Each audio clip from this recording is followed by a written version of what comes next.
Well, good afternoon. Let's get started. And I'm really pleased that you've all come for this Care Visions Family Talk.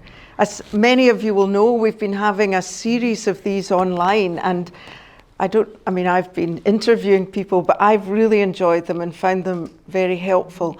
And this is the first one we've done that's live.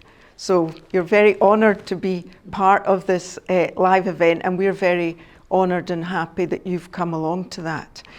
We're looking today at protecting young people. We've said from harmful online content, but we're actually going to look broader than that, because we've got both Alexis and Lindsay here, and they're going to not just talk about online abuse and exploitation, but wider than that. How do we protect our young people from that wider, particularly sexual exploitation? So just to start with, I'm Linda de Caestecker. I work particularly with the Why Not Trust, but also with the Care Visions team. And as I say, it's been fantastic honour to be able to be part of these family talks. I am a public health doctor, particularly worked in the field of children and young people, but I'm the generalist. I'm not the expert in these matters. I do realise this is quite a difficult topic to talk about and think about. For some of you, it could be quite sensitive or even troubling or upsetting, either because of your own background or your family or people you know. So it's just to say, if you do find anything we talk about difficult or upsetting, please just feel free to leave for a minute and come back. And we've got David here. David, raise your hand if you do want to talk to anybody about some of these issues and how they've made you feel. So I'm going to now sit back down and we'll continue this panel discussion. But I'll start with asking each of the panelists to introduce themselves. So first of all, Professor Alexis Jay, do you want to tell us who you are, why you're here, and what your interest is in this topic? Thank you very much, Linda. Can everybody hear me all right? Good. I'm a social worker. I worked in local government for over 30 years, and almost exclusively in the west of Scotland in a variety of places. And latterly I was Director of Social Work and Housing in Western Bartonshire.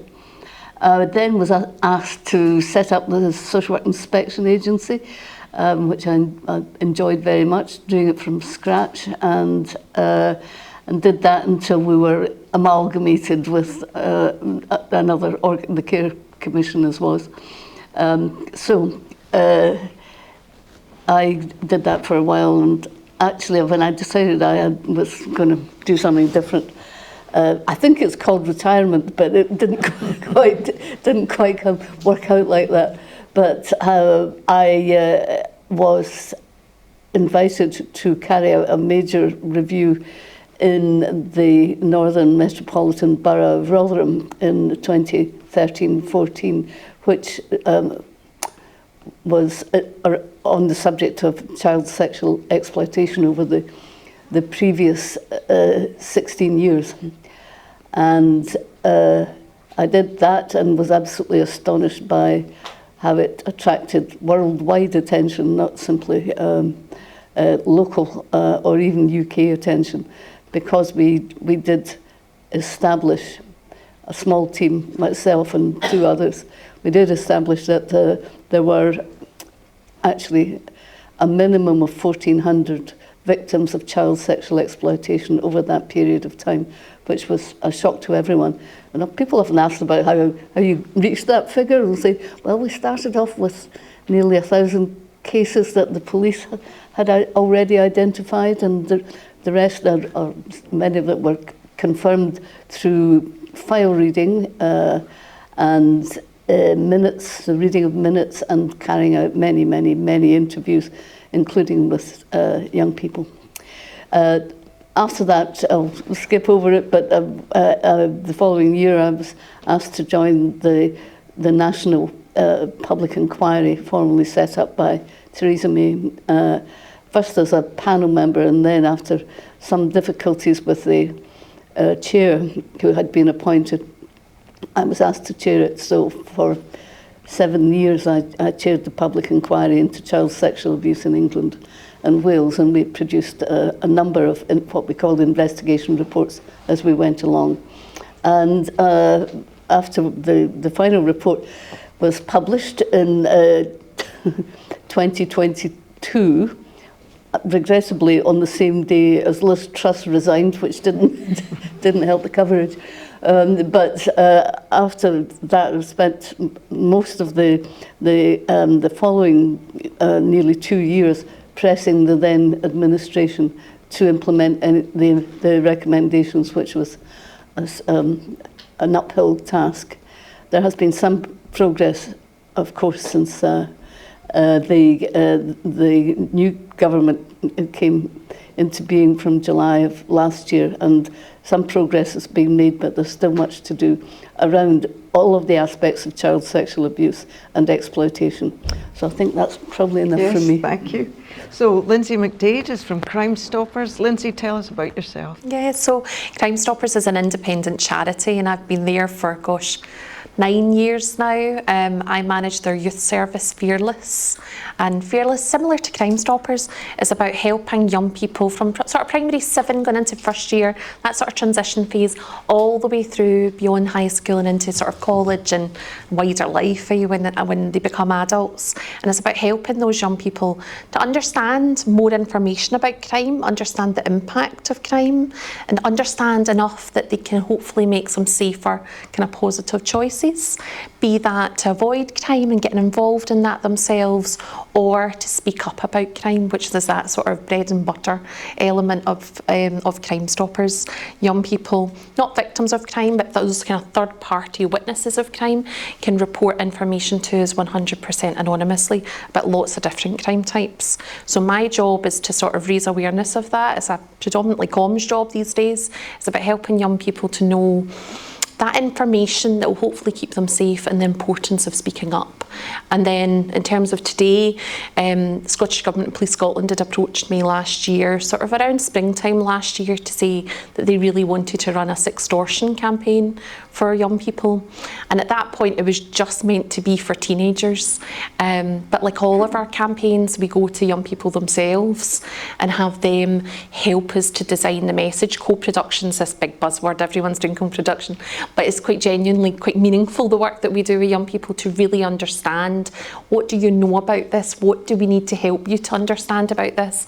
What are the kind of the key barriers to reporting or speaking up or learning more? And so we worked with a group of various groups of young people. I think it was 6 groups in total across Scotland, all with lots of different backgrounds and different sort of interests and what have you. And they helped develop our sextortion campaign that ran from November into December, and then from February to March. We're going into the 3rd phase on Monday. We're launching a new resource for schools.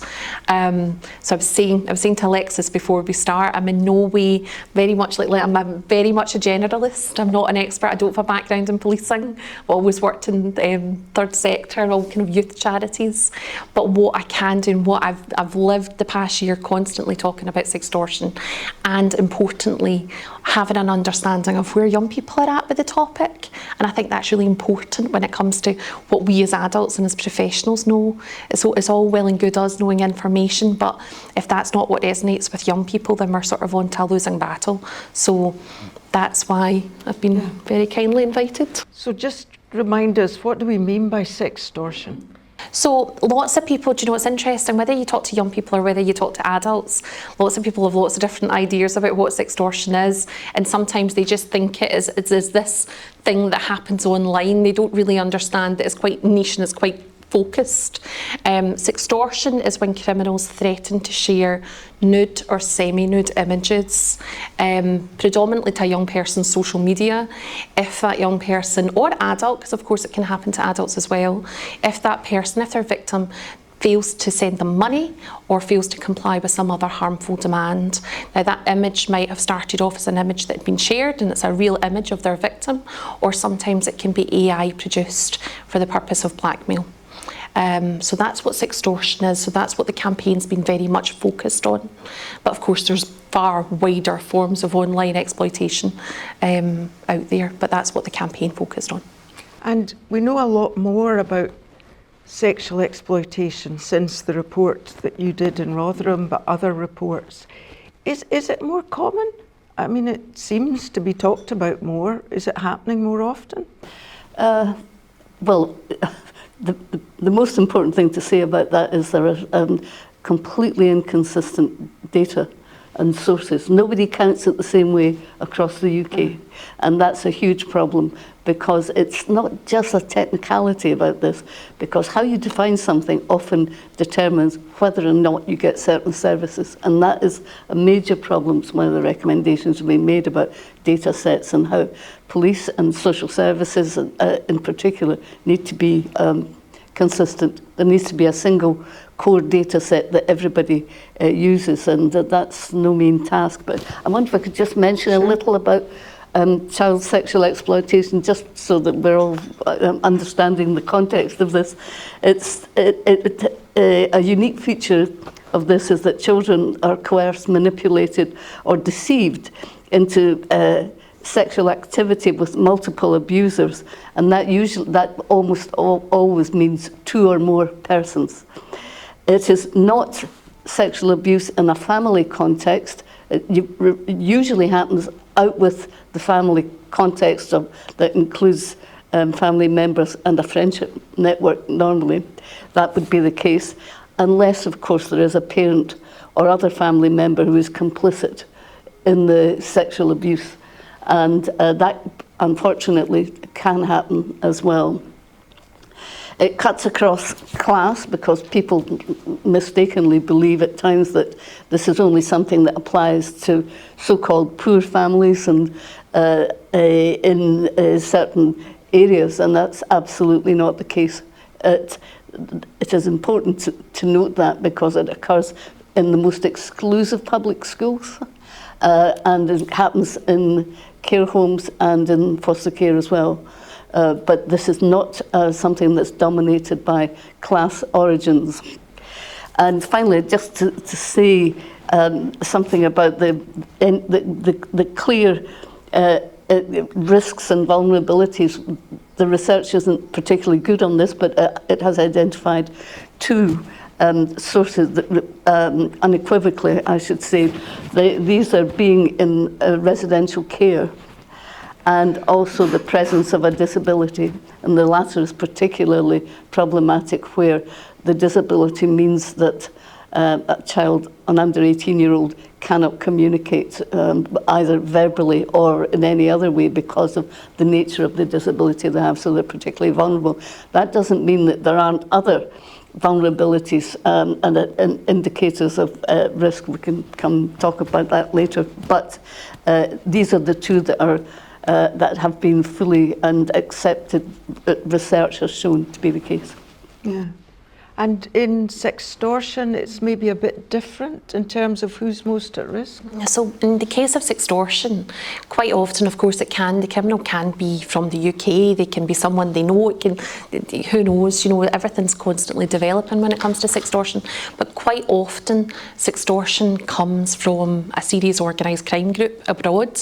They're sort of placed in lots of different countries abroad, and it's most definitely an international threat to young people and adults, of course. So quite often it's a kind of scattergun effect.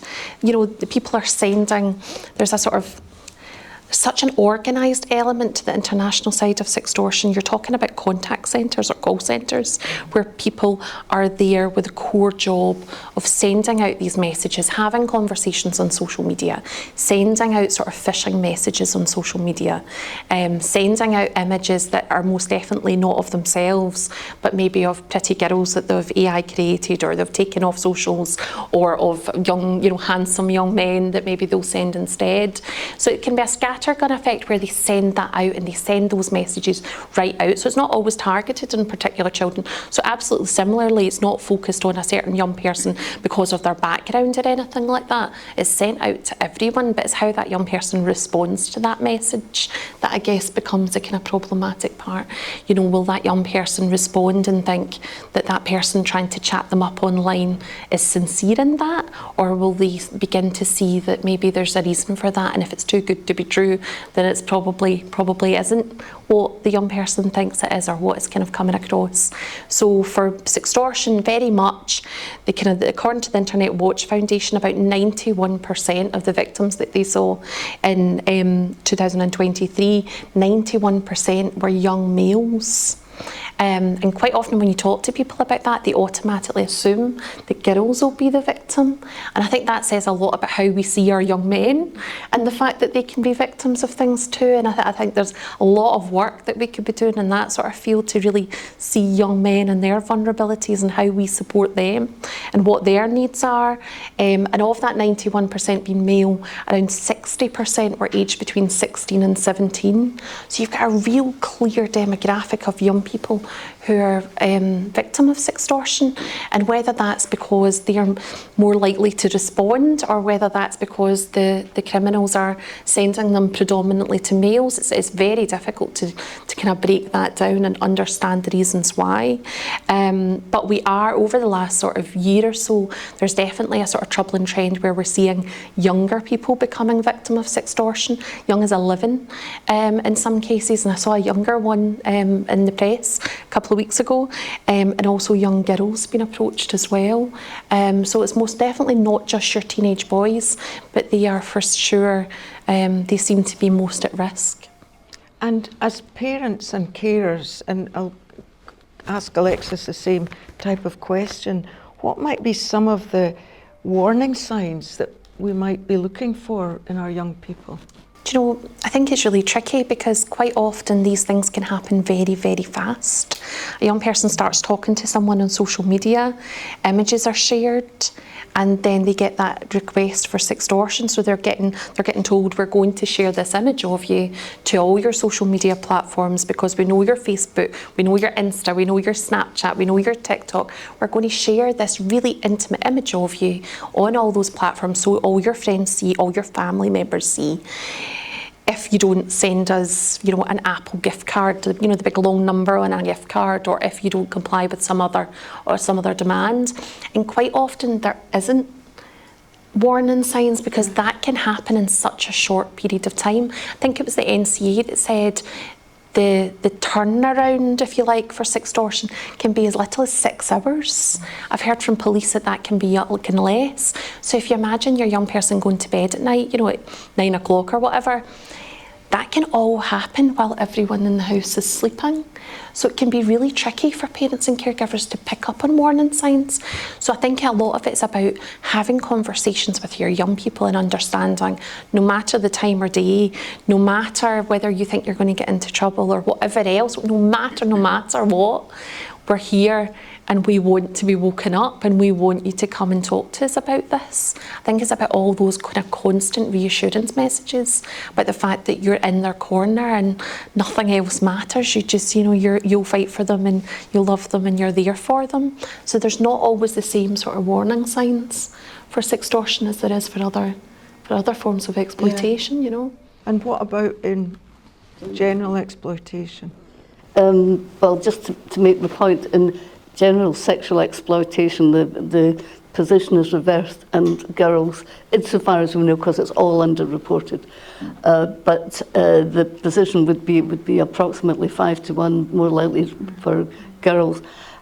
But we do know the same trend of younger children being part of this, and you know, in Rotherham it was 11 years old was the kind of the youngest. However, that's not the case across the piece now, and regrettably some of the demand that comes via online is increasingly for very much younger children, including infants and babies.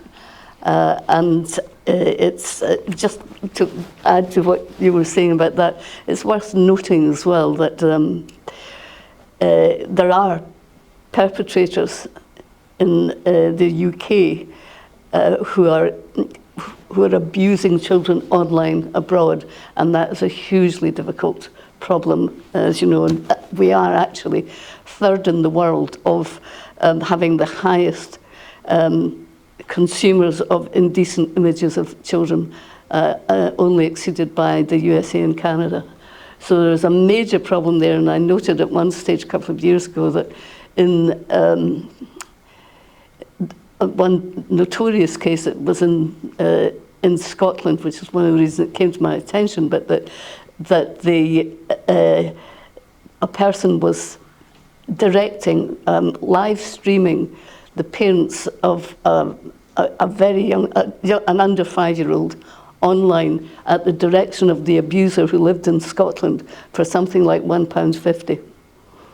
Which is utterly, it's not something that a lot can be done. We know that, you know, it's not easy to identify how you tackle that, but that's the scale of you know, shocking behaviour. We thought at one stage maybe you get credit card companies to do something about it, but sadly, as with all of online, the providers are only interested in their own business model. Anyway. Did you want to ask me something? Yeah, just about what might be some of the red flags that, yes, of course, either even teachers as well as parents and carers might identify. Well, there are an awful lot, and that are subtly different from, especially online, but many are similar to what you're describing. But the kinds of things that come up all the time are having money.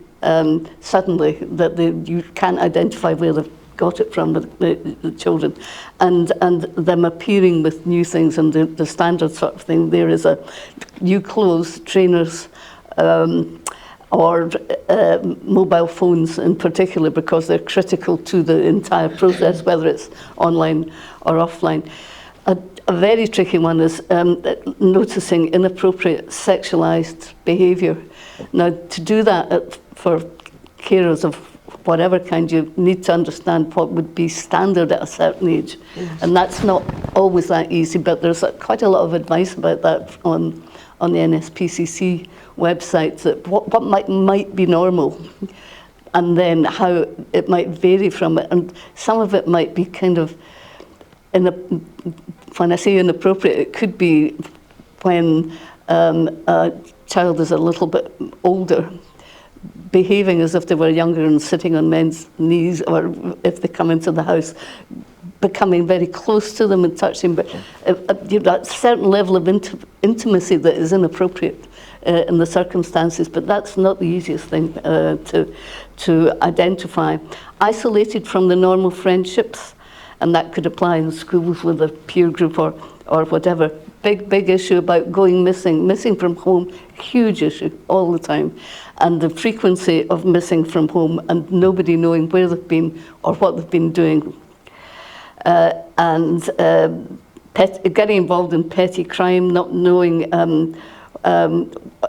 where they are, if they've been trafficked. I use the term trafficked not to be abroad, but trafficked from one town to another. But the boy or girl concerned actually doesn't know they've come there in a car and they're taken away again. They don't even know where it was. Persistently late, calling older person boyfriend or girlfriend. The age difference is a big issue as well. And contact with any kind of gangs, falling behind with schoolwork, unexplained physical injury, weight loss, and rather more advanced issues around regularly having sexually transmitted infections.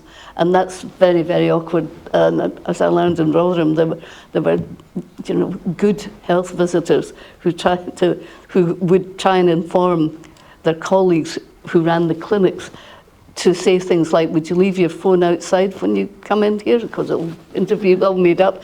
But that's because the the gang who may have been associated with them were told them to keep their phone on so they could monitor what the young person was saying to the clinicians with whom they were in contact. So there are things that could be done that are quite simple, and maybe that does happen everywhere now. I would doubt it somehow.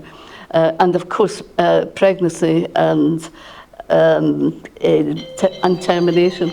Anyway, that's the range of things that are indicators, but there are many more, including staying up late at night. Constant tiredness, especially with online, is another factor as well. And you've emphasised, Lindsay, the importance as parents or carers talking to young people about these issues, which isn't easy.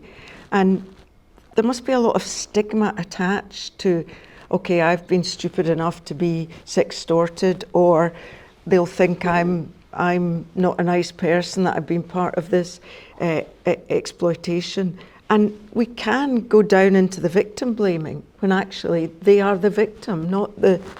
Absolutely. What's your take on that? I think we were really clear with the sextortion campaign that couldn't happen, and we had to be really clear about that whole minefield of a topic. You know, when we had spoken, when we were co-producing the campaign with young people, I sort of went into the campaign. I've got teenagers of my own. I've got a 13-year-old at home, and my daughter's nearly 16.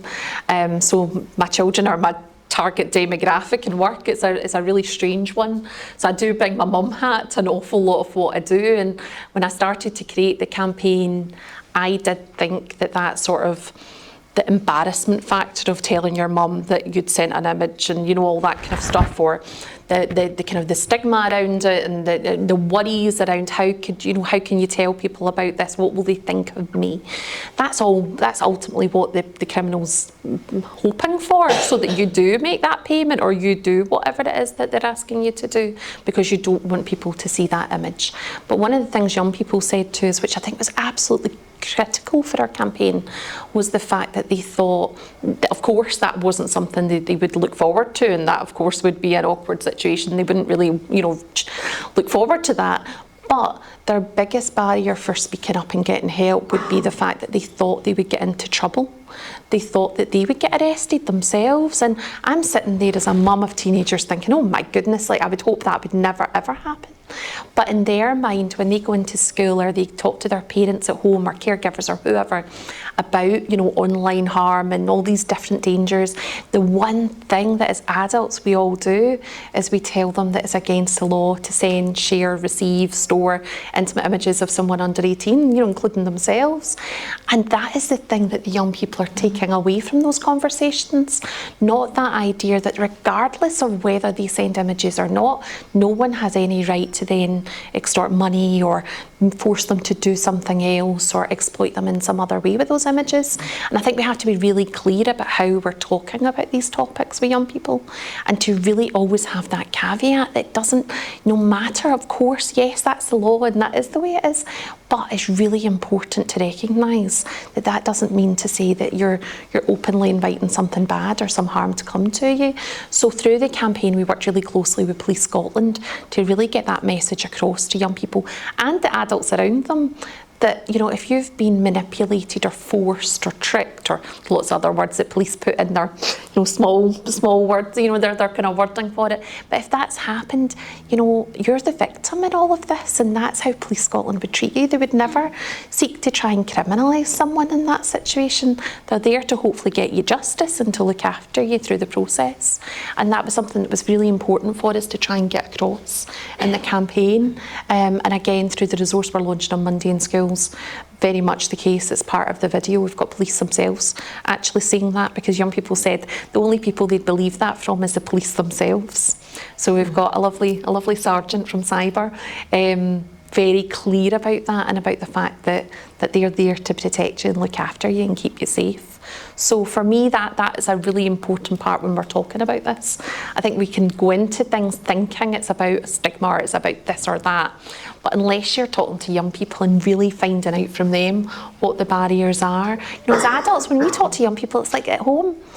You think your children know we're all on the same page and we're all, we all think we're thinking along the same lines, and then you find out your teenager's somewhere completely different and thinking something else. So I think it's really important that while all these different sort of trends come around and, developing sort of threats to our young people and to adults as well, while that happens, we need to keep going back to the young people to find out where they stand on it and what their views are on it in terms of barriers or what would support them to get help or to speak up.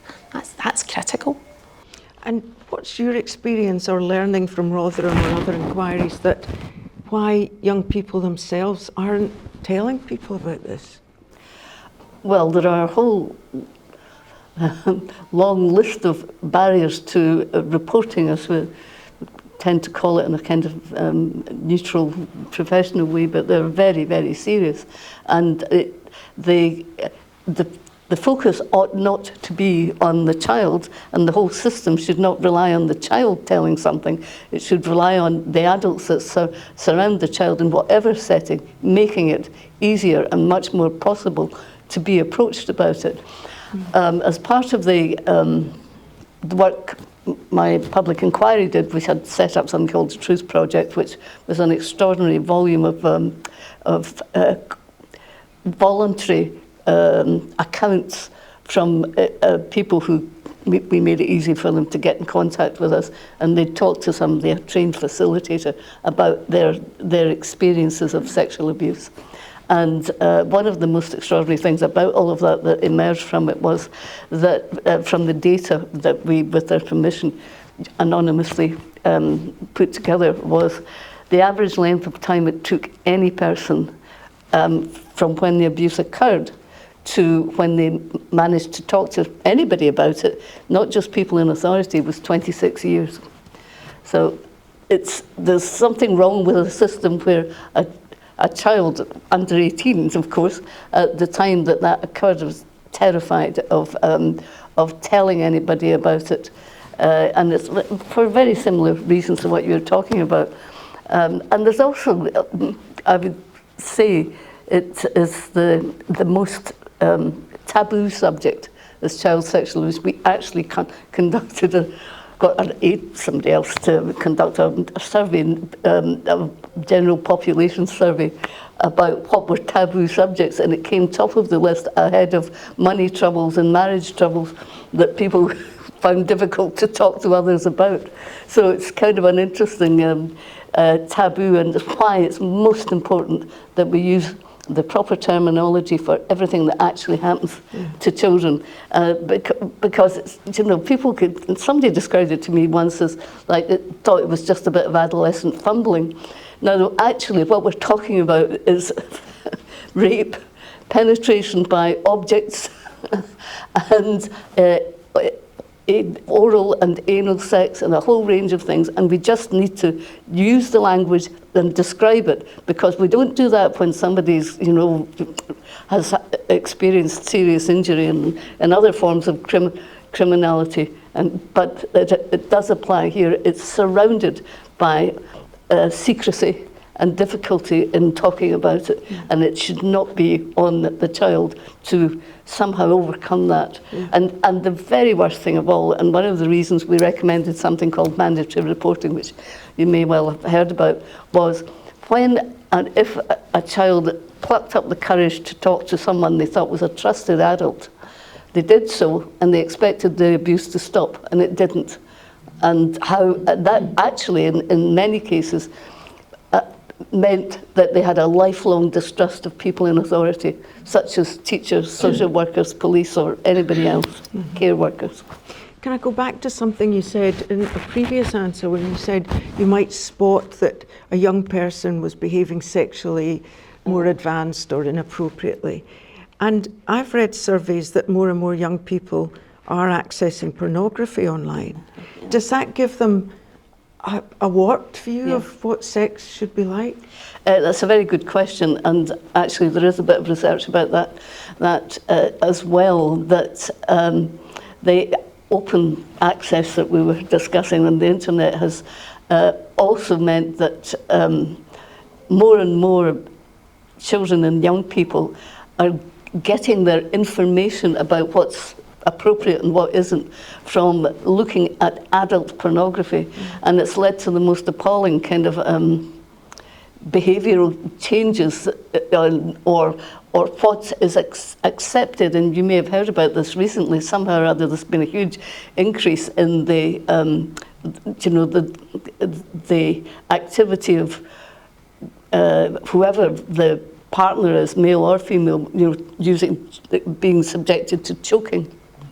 And that's become very shocking, and much of that is derived from adult pornography and how vivid this all is, and the creeping acceptability of what is appropriate sexual behaviour without recognising what the actual risks would be. Just one other point about that. I can't see how I'll call it sex education classes because it's the simplest way of describing it, how well, what it's now like in, for example, in Scottish schools. I hope it's a lot better than it once was, but certainly in the time when I was in Rotherham, we talked to young people and they say, well, it's all about reducing teenage pregnancies. That's all that people in authority are interested in, was reducing the numbers. And they were so bored with it, and they said that you'd learn nothing. They wanted to talk about issues like being gay or not, and how could you tell, and when's the right time to, the uncertainties around, the age range from 12 onwards, and probably nowadays it will be primary school age. But they were very exasperated by the quality of personal and relationship and sexual education in schools, and I do hope it's moved on from that stage. But that trained people actually tackle these subjects in a much more open way that encourages discussion about what is and isn't acceptable, and how it could be risky. Yeah, and we were talking about, well, what can carers and parents do? I mean, a number of people said to us in the online event, well, I only found out because I looked at my daughter's phone, for example.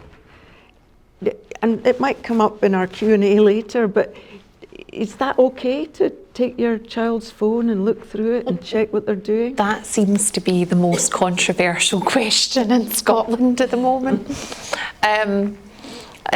Before this, we were talking about the fact I was at another panel for someone, and there was about, I think, 6 of us on the panel, and I had a different view to everyone else, and it was because I was speaking as a mum. So again, I speak as a mum. I wouldn't let my children just walk out the house at 2 o'clock in the morning and go to Glasgow without me, and without me knowing what they're doing, and clearly in danger in the middle of the night, and all the kind of risk factor of that just sends me as a mum. So I think I've got every right to make sure that I keep them safe, and I've got a responsibility to keep them safe online as well. I think it's about how we do that, though.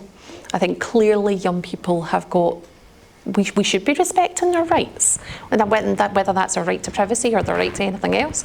Of course we should uphold that, and as adults we should all be doing our best to uphold those rights as much as possible. Of course we do. So I think it's about how we have conversations with our young people, whether it's when they first get their first mobile phone. It feels like the children just get a phone now. It's not even a big deal as much. It's not like when they go to first years, and we're not really giving our young people much information when they get their first phone, and we know that children are getting their first phone so much younger now. So I think it's about setting expectations when we start that and we give them access online or give them their first phone. We need to have conversations around what's acceptable and what's not as parents and caregivers. For me, that can mean lots of things. Like my daughter's phones go off at 9 o'clock at night. They don't come on again until 7 o'clock in the morning. That that's just the way it is. And to be fair, they've never questioned it. Occasionally, if they're running late coming back from dance, they ask me to sort of unblock their phone or whatever so that they can, you know, have some time in the car on it or whatever, and that's fine. And, you know, whenever they ask me for something, generally speaking, I say yes unless I've got a very good reason. So it's not, we're not locking horns over this. It's not a continual battle. It's just, that's how it started, and that's the expectations we've had from the very kind of word go all the way through to where my daughter's coming up for 16 now. And I think in some ways they like it, because it means where group chats are kicking off and all sorts of mad things are getting said on it, everyone knows that their crazy mum doesn't let them have their phone after 9 o'clock, so they can't be part of that. So in some ways, there's that element where they know that they can sort of say, oh, well, my mum just doesn't let me, or my dad, but generally I'm the bad cop. So I think that's really important. I don't think it's about overriding your child's right to privacy and their right to be online or having phones or whatever. It's about how you balance that as a family unit, and how they understand that anything that you're putting in, any measures you're putting in, it's to look after them and to keep them safe. And I think it needs to accompany, you can't just give children rules, you also have to support them with the knowledge to be able to make positive choices for themselves as well.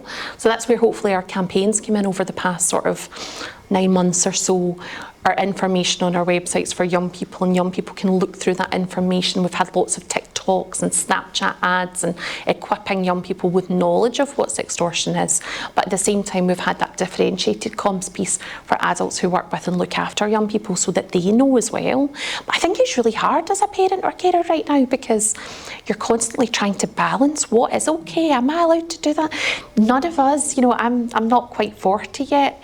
And I had my first mobile phone, I think, when I was about 14 or 15, but we didn't have any Snapchat or TikTok or social media platforms then.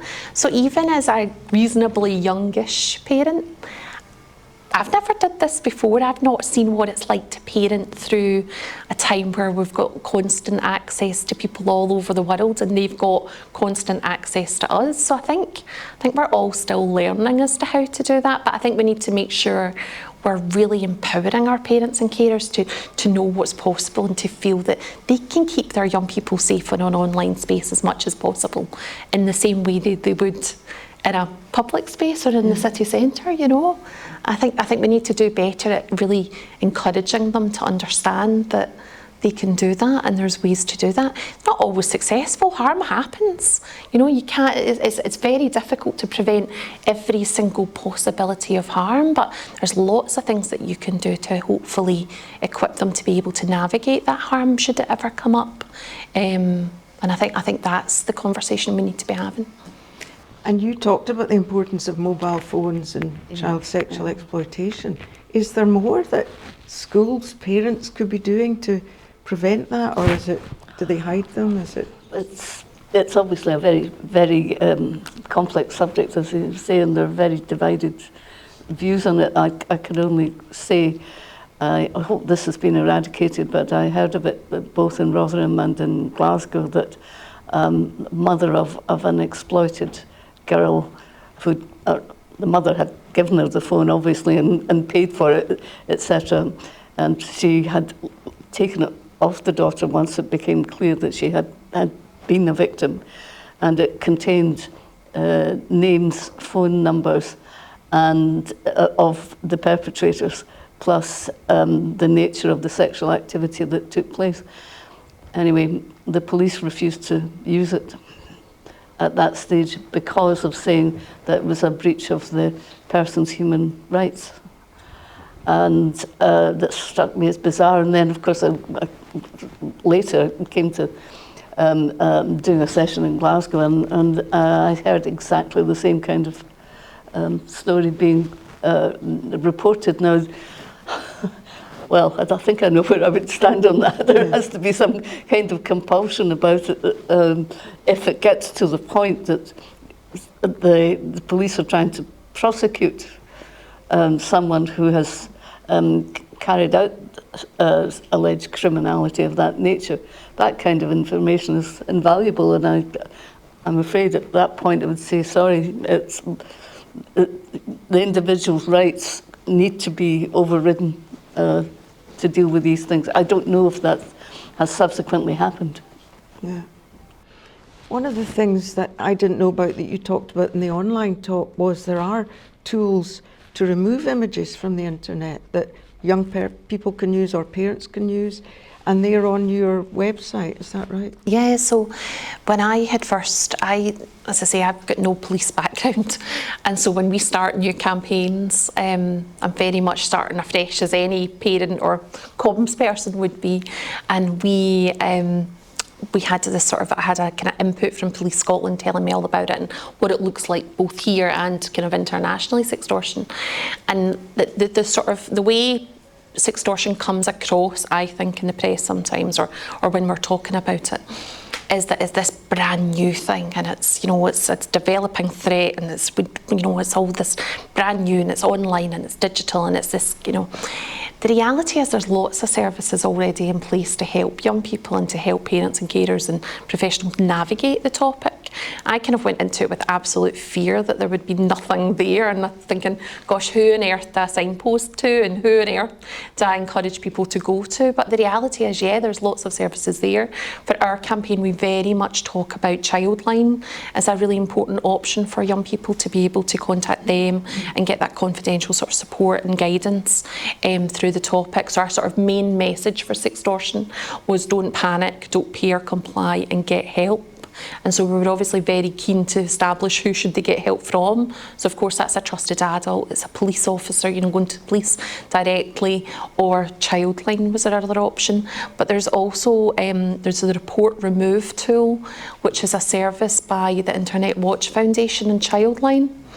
And through the Report Remove tool, young people can, if there is a service for children under the age of 18, it's not for adults, there's other services similar for adults, but if they have had an image shared or they believe there's an image out there that is of them and it's a nude or semi-nude image, they can use the Report Remove tool at the IWF. It's a website, and they use that website. They are prompted through the website to upload the image and share it, so that they can, the Internet Watch Foundation can look at it and establish whether it's an image of a child and an under 18, and then that image is then hopefully in most cases removed from the internet, and also that there's markers placed on that image so that if that image is re-uploaded to the internet again, you know, 6 months from now or 3 weeks from now or whatever it might be, that image will hopefully be prevented from being shared online further because of the markers on the image. So things like that are really important, and the fact that the service is really crucial for young people to know about, because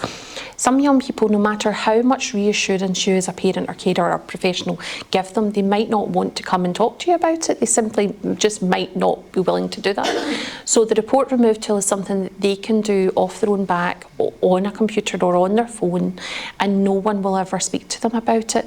There's lots of prompts as they use the service to contact Childline, or to click through to speak to an advisor, all those kind of different things, or chat online with Childline or what have you.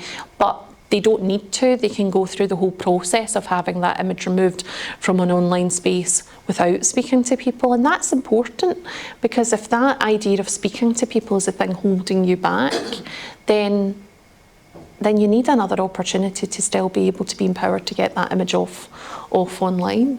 So yeah, the Report Remove tool we have links to on our website, as we do with Childline and a variety of other organisations.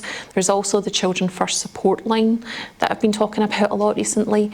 It's brilliant in terms of parent and carers having a wee bit of support to navigate these conversations. It's easy for me to say, well, as soon as my girls got their phone, we did this and we did that, and there was that expectation set, you know, throughout. But equally, I've been a supported carer for a young person who's in his 20s now. He lived with us for 6 years, and those guys, he didn't come with that idea of this is the expectation of having this mobile phone. You know, he was using his mobile phone kind of constantly, and it can be really hard not to be starting from scratch at that point. But maybe whether it's your own young person or, you know, a young person you're looking after, can sometimes be hard to sort of rein it all back in. Or if it's just gone too far and you're thinking, Jings, we need to change things here. Sometimes that can be really hard, and the support line at Children First is a really good tool to be able to talk through with someone and get a wee bit of guidance and help around how to navigate that. So I've been talking about their service as well. Good. And we're here today raising this issue, raising awareness. But is there more as a society or as a group of interested people we can do to try to, if not prevent, reduce child sexual exploitation? I know that's a very big question. It would solve a lot of problems. Regrettably, the nature of it is so hidden and so secretive, and I've mentioned this already, the response of society may or may not have become more open, I don't know, but it definitely needs to be open to understanding and making it easier and for people, so that children feel confident to talk to anybody in authority. And actually, I don't just mean those in what we call, regulated activity, but also those who are under the 2003 Act, positions of trust, like who may or may not have committed such offences. But in that respect, we're talking about sports coaches, priests, a whole range of people who are not, care workers or foster carers or regulated in that sense, but who are where children are also potentially very vulnerable, and they're just one of the big messages about institutions and their behaviours, and I mean every kind of institution, including the church, including Westminster, and a whole range of others that we looked at, schools, is the desire to cover up and manage the problem in their own way and keep it within the institutional family, which is truly shocking and appallingly. You would get parents who say their family history was that their dad went to a school or their granddad went to a certain school, and they were active in the schools, activities, etc. Not to take it outside that, not to do what they should do, which is immediately talk to the police or social work services about it, which is of course what they must and ought to do. And of course, it's one of the reasons why there's one of our final recommendations was about that.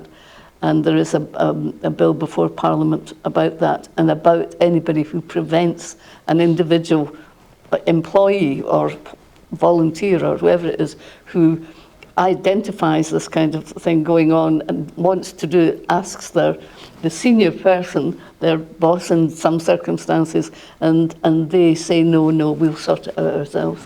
So there's an awful lot of stuff like that.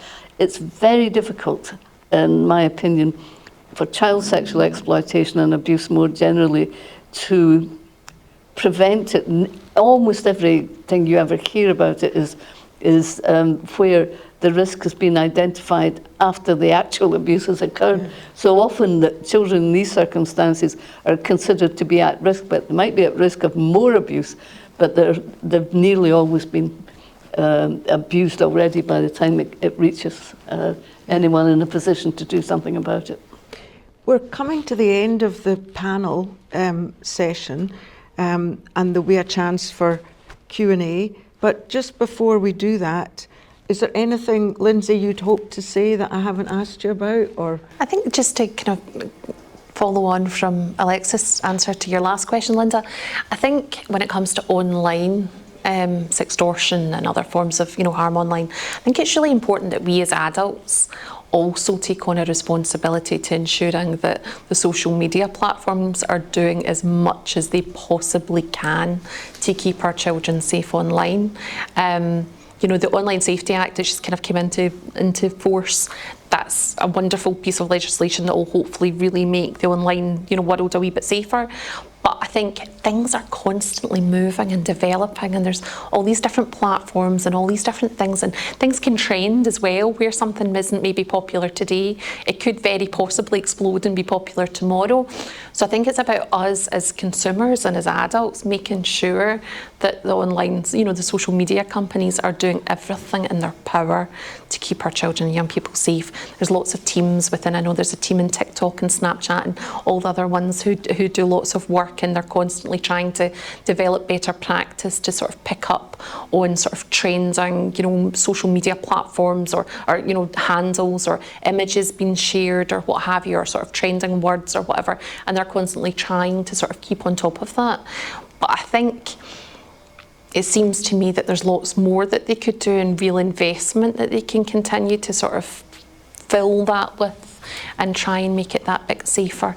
And their kind of, you know, their interaction with crime agencies as well, police forces up and down the country and abroad as well. You know, how are the social media companies helping them to catch the people behind sextortion and other forms of online harm? How are the social media companies really equipping those police forces to be able to do that adequately and quickly? So I think there's lots more good work that could be done. But I think it's about reassuring adults that there are services there, and there's lots of resources there for you to learn more about sextortion or other crimes, and there's lots of resources for schools. As I say, we've got a new resource launching on Monday. That's a sort of short version of the resource. Teachers had sort of said to us that there's COP resources and there's various other organisations, but the curriculum is so jam-packed. It can be really hard to talk about absolutely everything. I mean, how can you do that in a school day when you've also got English and maths and all the other subjects? So hopefully our new resource that's been created alongside young people is short and it's flexible, and it's just a short video and then some facilitator notes, and even if it's just a way into the conversation, and then the kind of more thorough resources can be used at some point as well in the future. But yeah, it's just to reassure you that whilst extortion feels huge and feels really difficult to try and navigate, the reality is there's services there, there's support there, and there's lots of information there to help you have those important conversations with your children and young people. Yeah, thank you. And any last point you want to make? Okay, I'm not sure I've stressed this enough really, but the devastating impact on children into adulthood and lifelong impact that child sexual abuse and exploitation can have. It affects so many different aspects of their lives.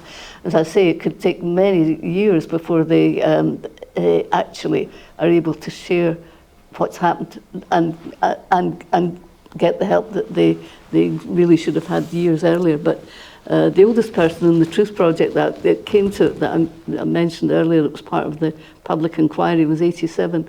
And apart from telling his wife about it, he'd never shared it with anybody else, and nor had he actually left the house on his own.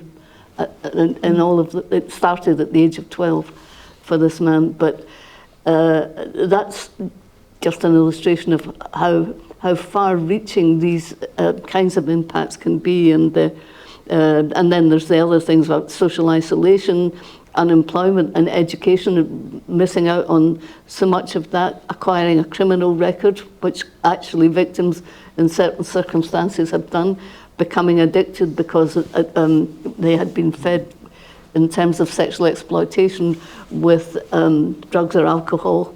And as a means of control, they were more easily controlled if they were dependent on drugs or alcohol. And of course problems with relationships all the way through. It doesn't all happen to everybody. There are survivors where the story is different, but usually there are some of these features that are present for survivors of child sexual exploitation. Well, our time for this bit is coming to an end, and thank you to you both. It's been immensely informative, if sometimes quite distressing, to hear about these things, but you've also said, you know, what resources are there and how we can get help. We're going to stop the recording now so that we can have a Q&A, and you'll feel able to ask any questions or share your own experience. But just again to say thank you to both of our panel members.